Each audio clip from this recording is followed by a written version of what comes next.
Greetings, everyone, and welcome to MOI, and this is Reed. Today, we're in my bathroom. Well, one of the bathrooms. And this bathroom is a little unusual compared to most normal people's bathrooms. Yes, strange people that will not accept that we have to wait around for the authorities to come save us do oddball things with our plumbing. Praxis Prepper is an excellent example. And yeah, I'm just like him. So, let me tell you what I got going on here. Now, this is an oddball shower bypass. It lets me still bathe, even if I don't have water from the grid. And since I have my own well, I can get my own water without any trouble. Now, why on earth would I do this? Why would I spend time to make this oddball contraption? Well, let me tell you a quick story. About 4 years ago, actually, I think 5 now, we had a super deep freeze, and it was cold, crazy cold for this area of the southern United States. We got minus 20 at night, and it barely got to 17 degrees in the day. All my pipes froze. All my sewer froze. Yeah, we had a mini SHTF, or the poo has hit the air circulating device. Either way you want to look at it, it was not fun. I found out, annoyingly, since I did not build my house, I bought it from another group of people, that when they originally put the house together, they decided, 3 inches below the surface is perfectly fine. It's never going to get that cold here. As you can guess, I dug a 3-foot trench to permanently solve my water and sewage problems, so they will never happen again.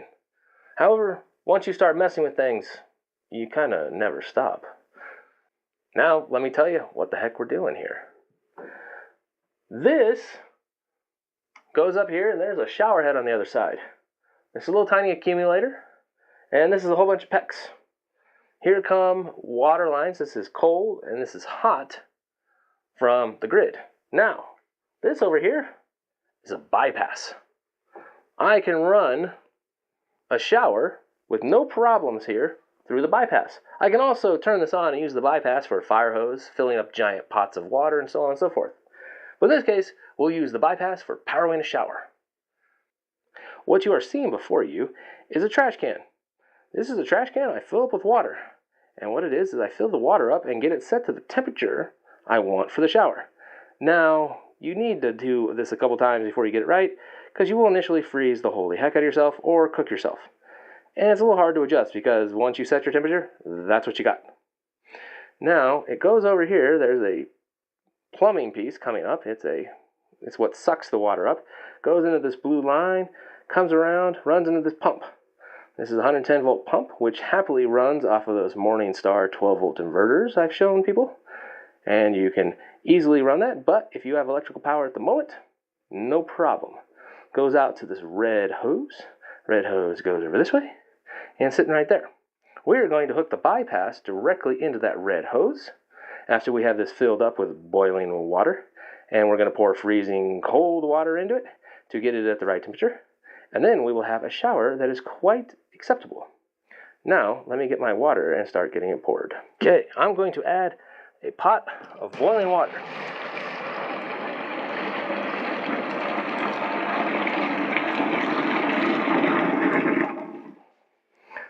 Whew. Yeah, it's steamy. You'll steam yourself out doing this. The boiling water is now in here. This is quite warm and set, very steamy.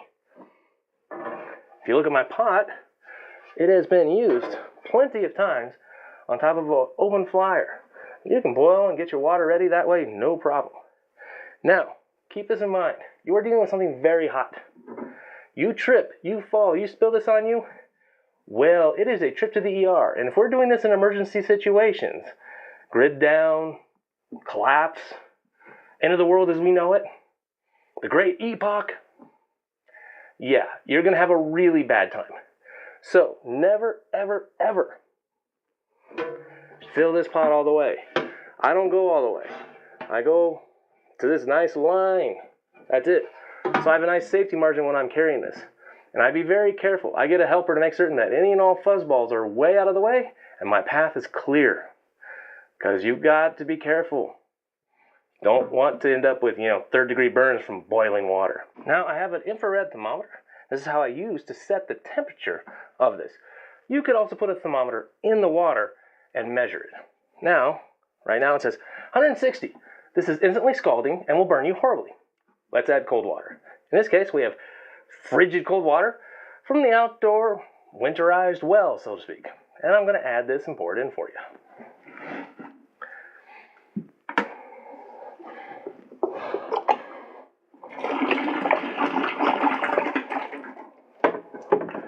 Let me open up the vent hole, it'll pour better.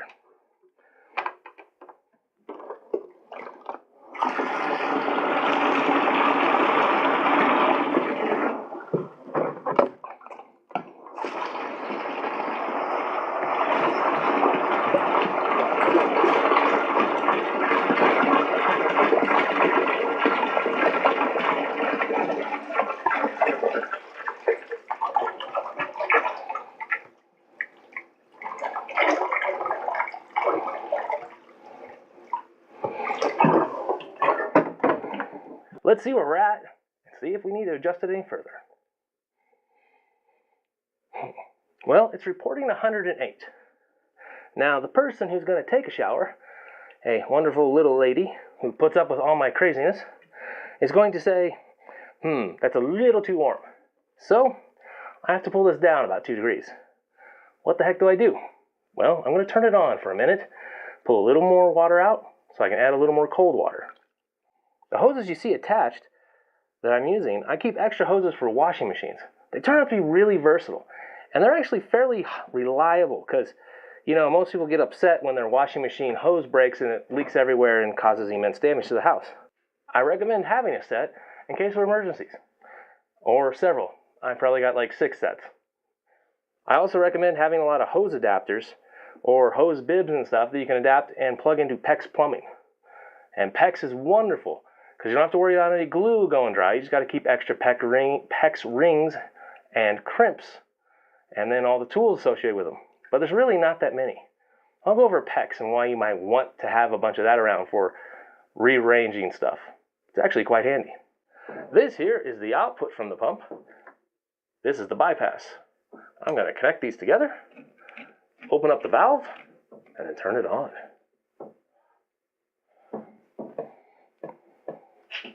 Turn it on.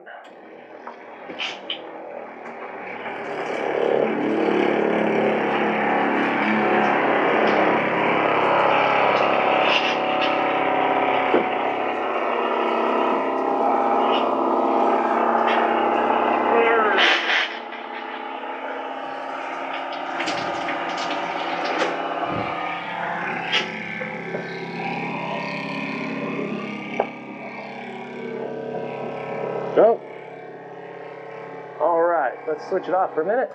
Well, we're right on the money, actually. Turns out we had a slight drop in temperature just from sitting here. Now, that's the warning. You can't decide, phone rings, or someone knocks on the door. I'm going to take my shower later. You set this, you get it ready, it's time to shower. That's pretty much it. This isn't the super longest shower you can take. You are dealing with issues going on. And in fact, I had to live this way for quite a while. Let me tell you, when all my pipes were destroyed and everything was messed up, I ended up having to make showers the manual way like this for just over a year. Yeah, I know, sounds crazy. Boiling my own water, pouring it in here, dumping it in here so I could take a shower. It is a tad crazy. But I wanted to rearrange everything so that I would never have to worry about pipes freezing again.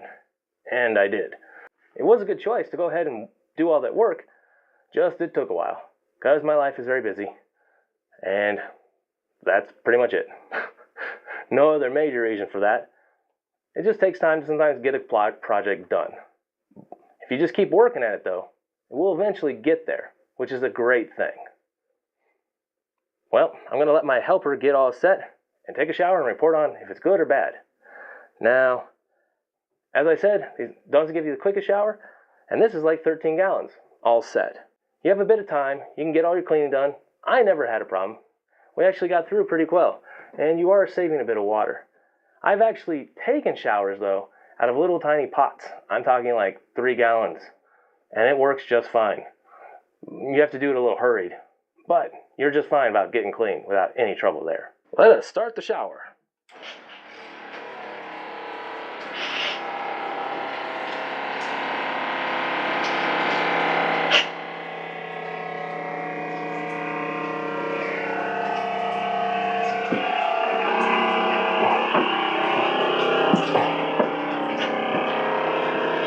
Now I actually have a special shower head installed on this so that you can, inside the shower, either increase or decrease the flow rate. This is great for being able to, get yourself wet, then suds up, and then rinse off. It also, when you're dealing with, a small amount of water, you can control how long your shower is more effectively. Now, when using this method, you occasionally have to put your head out, look in there and go, oh, I've only got this much water left, I need to speed up. Or I can sit here for a few minutes and enjoy the wonderful refreshingness of the shower. This is rather crazy and unorthodox. However, if you are dealing with no way to take a shower and you want some semblance of normalcy because, the grid's down and you're living off of your meager solar power and your well water, you might decide, I want a shower, dang it. Here's a way to do it. Or if you suffer through the giant disaster I did of having your pipes completely freeze over, yeah, this is another great method to dealing with that problem. I'll have to tell you later how I dealt with the annoying problem of the sewer being frozen shut. That involves some submersible pumps inside the shower. And that's a little crazy having a live electrical connection in the shower with you pumping the water out. But I will go over all that some other time. However, nowadays, I actually have a bypass for my sewer system as well, and different outputs to control that. I will cover all of those eventually for everyone, and you guys can tell me if I totally lost my mind or not. Yeah, I probably lost my mind, but I mess with things all the time. Now, the other plumbing that's in here that you saw in the video, you're probably wondering, what is all that? I'll cover it all in a later video. And you'll probably more be cemented in the idea that, yes, Reed is fully crazy. So, beautiful helper, how is the shower?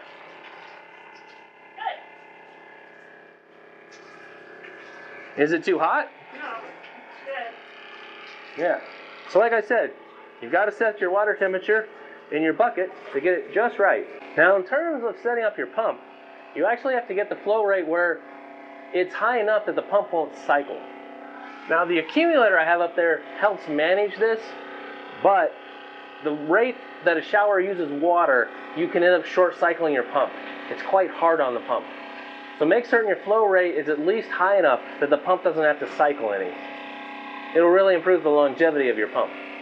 Now the pump I'm using is a little diaphragm pump. They're actually quite inexpensive, around $100 or so. This particular brand is by SureFlow. You can find other nice ones though at Northern Tool and Supply. They have a real nice brand called North Star. I've wanted to get some as well. I also have some 12-volt models so I can directly hook up to batteries. And those are a real big help for a lot of tasks. I'll cover those later in another video. And I'll tell you something funny though. You get real used to the sound of the pump. And after a year, you really get used to the sound. So once you've got your plumbing fixed, hook everything up, and get to take a shower the normal way, you're like, man, it's way too quiet in here. It's kind of funny. You kind of miss your white noise of the pump going. All right. We have a successful shower. The person in the shower was not horribly upset. It wasn't too cold, wasn't too hot. Worked well enough. And you can get clean. I hope this was informative. I hope it gives you some ideas of things you can do. If you have a really tall or a second story, you could definitely do gravity feed. But it's a good idea to have some backups to things. And being clean and being able to wash off is really important. The last thing you need is to get some really nasty bacteria in some sensitive places. So I highly recommend keeping clean as best you can. Give this a shot or something similar. I'd love to hear about what own creations you come up with for ways to take a shower. Leave a comment, give it a like, and subscribe. I get quite a few people that actually are not subscribed to the channel checking it out. Please subscribe. All sorts of interesting things are going to come onto this channel. And if you got any great ideas, pass them along to me. Love to hear about them. This is Reed, out for now.